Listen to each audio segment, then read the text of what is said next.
Hi there, my wonderful listeners. We are now on to Chapter 6. Dr. Cooper and Jay could hardly contain their excitement and their curiosity. That man you were competing with in there, said Dr. Cooper. Where did he get this? Mrs. Flaherty shook her head. He wouldn't tell me. He wouldn't say a word about it until I won it from him fair and square. She looked back toward the trade store. And now, considering the party we just had in there, I don't think I'll go back to discuss it with him further. I can't believe God's providence. We're on the right trail, all right, but... Jay asked, did he give you any clues at all? One clue, said Mrs. Flaherty. He said he got it from an old pearl diver. Dave muttered, the islands are full of them. You can take your pick. Come on, said Dr. Cooper. We'll see what Jerry the missionary knows. Jerry was relieved to see them all safe and very intrigued to see who the old cloth trading lady really was. They told him about the bet and the lively exchange that followed. You got into a fight with the rebels? He asked in horror. Over this locket, said Dr. Cooper, showing it to Jerry.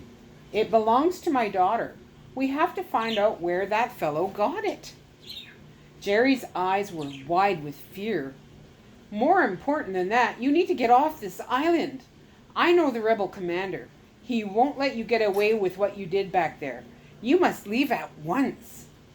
Dr. Cooper stuck to business. The man said he got it from an old pearl diver. Would you have any guess who that might be? Jerry only took a moment to think. Colo. It could be old Colo from Tucani. He's more of a scavenger than a pearl diver. He dives into old wrecks, sunken warplanes, you name it, collecting junk he thinks he can sell to souvenir hunters and such. He's not very respected, and is actually very shiftless, but he's the one I would suspect all right. Tucani? It's not far from here. You could sail there by morning. That's our next stop then. Dave, will you take us there? Sure thing, Doc, said Dave. Wait, said Jerry. If you're going to Tucani, you'd better be warned about the people living there, the Sutolos. Are they hostile? Asked Dr. Cooper. Well, they love visitors, said Jerry. For dinner, that is. They're cannibals. Oh, great, said Dave. Well, Dave, said Jerry, I don't think you or Dr. Cooper have much to worry about. You'd be too old and tough. But young Jay and Mrs. Flaherty, well, we have Lila to think about, said Dr. Cooper. Let's get going. Jerry, we'd like you to come along if you can. Oh, you go ahead, and quickly. I'll stay here and try to delay the rebels. Don't worry about me. I'll catch up. Dave, here's how to get to Tucani. Jerry and Dave had a quick conference about navigation and compass headings, and then all but Jerry grabbed their belongings and slinked under the cover of the falling darkness toward the dock, where Dave's boat was moored.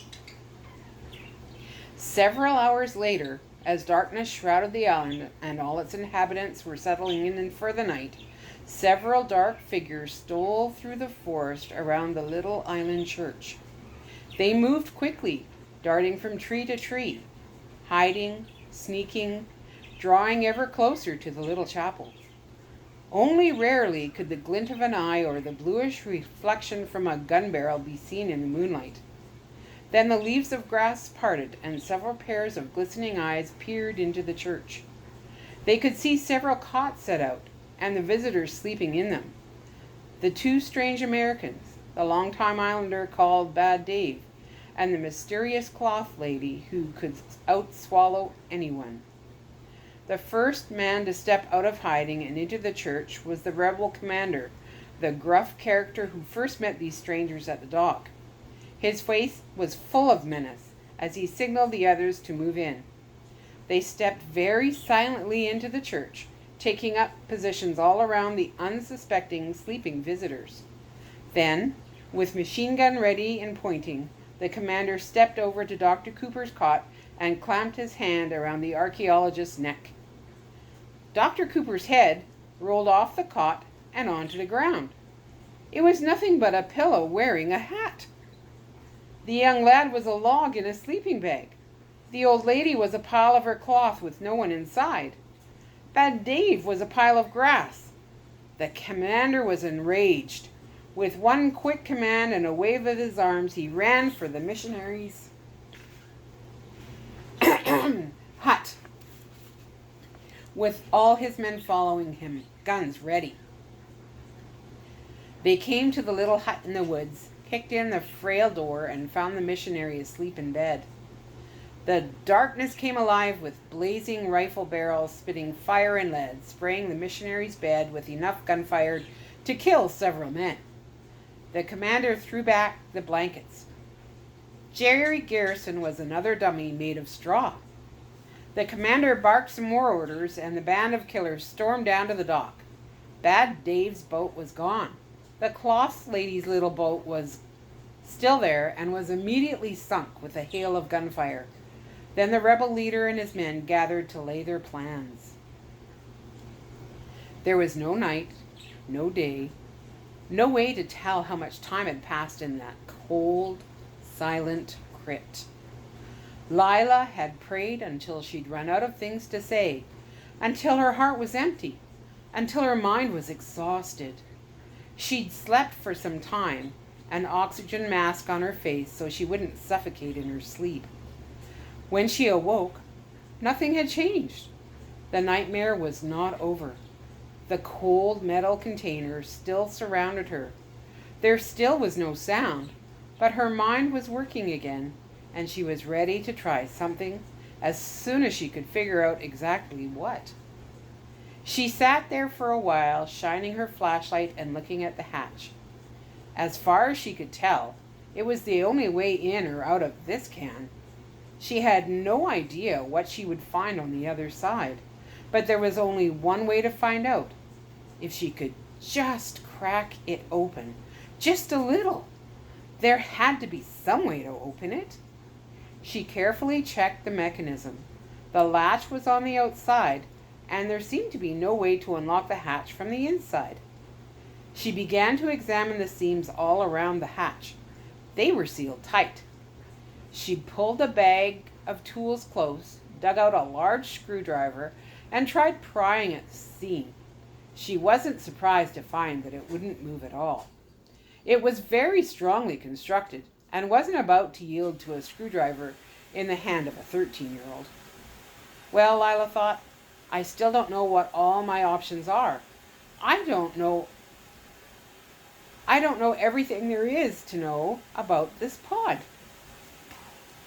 She decided to find out. She knew what was in the cloth tool bag, so she pushed that aside. What else was in this tomb with her? The most obvious thing was the very large rectangular crate that took up most of the inside of the pod. She decided to learn about that first. She inched carefully uphill toward it, feeling the pod sway just a bit with her movements, until she was close to the crate. There was no obvious markings on the outside. It was just a plain wood box, the lid nailed shut.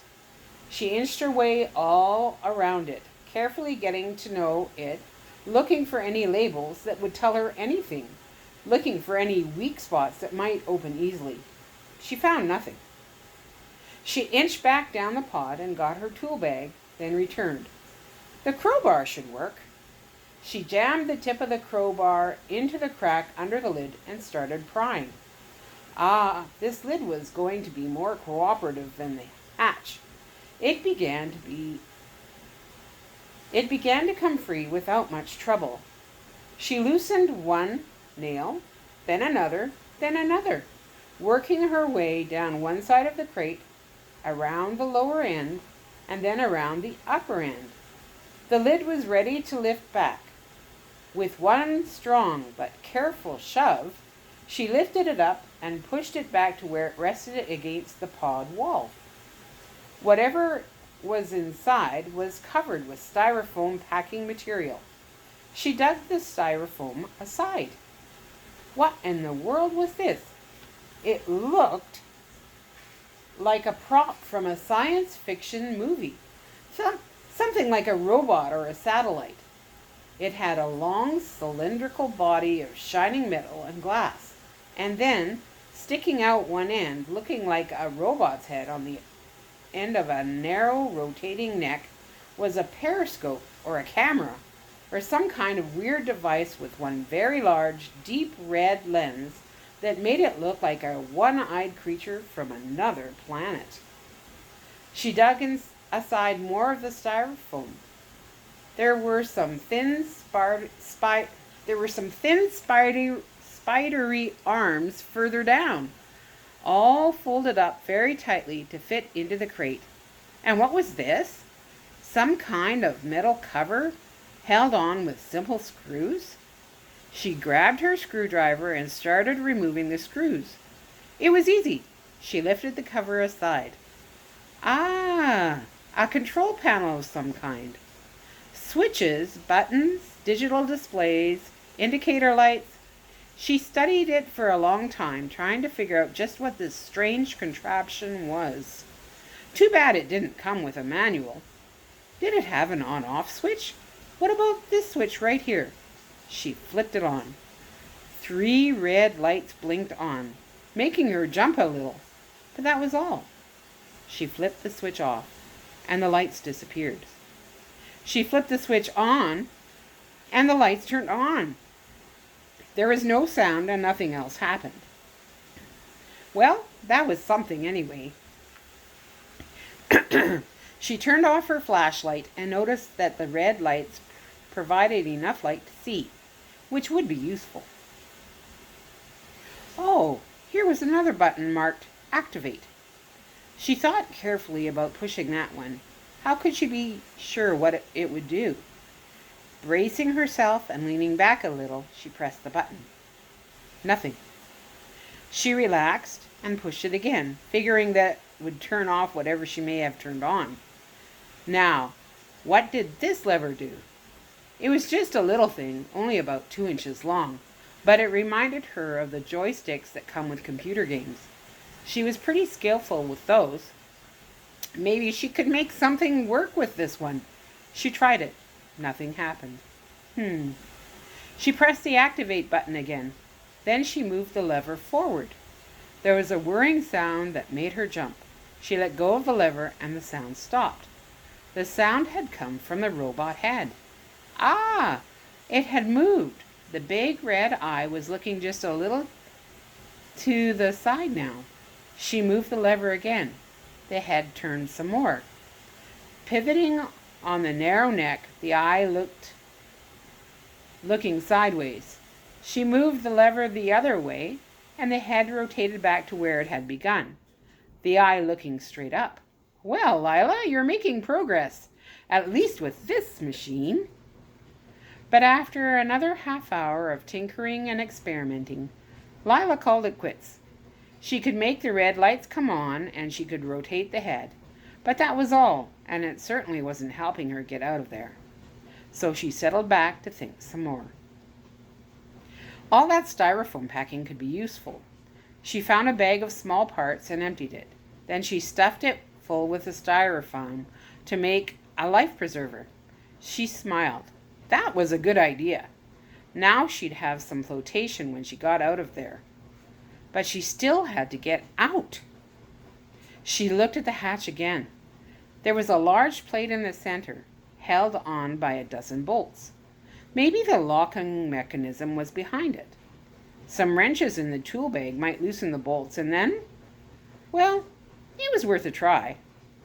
She slid down to the hatch, bringing her tool bag with her, and soon found a wrench that fit the bolts. She locked the wrench on the first bolt and pushed against the wrench with all her weight. The bolt started twisting out. With a few more forceful twists, the bolt began to turn very easily, and soon she had it out. One by one, she removed the bolts, dropping them into the tool bag for safekeeping. The last bolt came out, and then she pried off the plate. Yes, there was some kind of mechanism inside, just like the workings of a door lock. She recognized a shaft that had the had to operate the latch. All she had to do was get it to turn. She found another wrench to do the job and fit the jaws around the shaft. Then she got scared. What if this thing bursts open? She braced her body against the hatch and then, with a very careful, very slight motion, turned the shaft only a fraction. The lock was working all right. Lord, please protect me, she prayed. She had a thought and reached for her oxygen bottle, clipping it to her belt and putting the mask over her face. She put her hands on the wrench again and turned the shaft another fraction of a turn. She checked the seams around the hatch. No sign of water or leaks or anything. She turned the shaft just a little more. She thought she heard some bubbles escaping from somewhere. The sound stopped, though. A little more. There. Now she could see a very small leak at the bottom of the hatch. Nothing very big.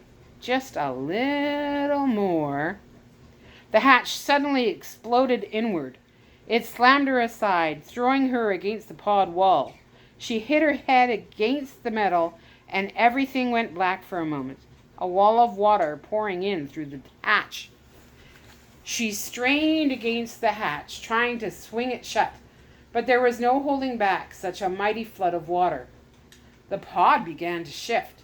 This end was sliding, dropping. The weight of the water was rapidly pulling it down. Lila was floating, trying desperately to grab something and so keep from being tossed around the pod by the swirling water. Now the pod was sliding downhill.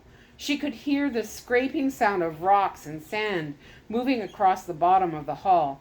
It was moving faster, rocking, bouncing, tumbling along. Lila grabbed the ribs of the pod and climbed upward, trying to get out of the rising water, hoping somehow to get to safety. Suddenly the pod slammed into rocks and sand, coming to a crashing halt with a loud chung. Lila was knocked back down into the swirling water where she was lost for a moment, completely submerged, reaching frantically for a handhold, not knowing which way was up. When her head bobbed above the surface, she could see the red lights on the strange machine. She reached for the ribs of the pod again and moved toward the lights, climbing out of the water. The pod had stopped moving and was now tilted very steeply. The big wooden crate was lashed down and so didn't move from its place, but some of the other objects in the pod had slid free and were now floating in the water that had filled the lower half. As for the tool bag, it was most likely at the very bottom of the pod, under the water. Lila found a place to perch atop one end of the big wooden crate and took a moment to rest and think. She noticed that her ears were hurting. The pressure in the pod had increased with the inflow of the water. No doubt it was the trapped air that had kept the water level down to where it was, but the increased pressure told her one thing for sure. She was under the ocean, perhaps quite deep, although how deep she couldn't be sure. She built up some courage and then eased down into the water again. She dove under, groping about with her hands, trying to find the open latch. There it was. She felt the opening. Rocks, sand, some sharp coral. She felt all around the opening, searching every inch of it, but found no good news at all. There simply was no open space she could escape through. The pod had jammed itself into the ocean floor, burying the hatch. Lila surfaced and cried out to God. She wailed out of anger, out of despair, out of fear, on the edge of panic.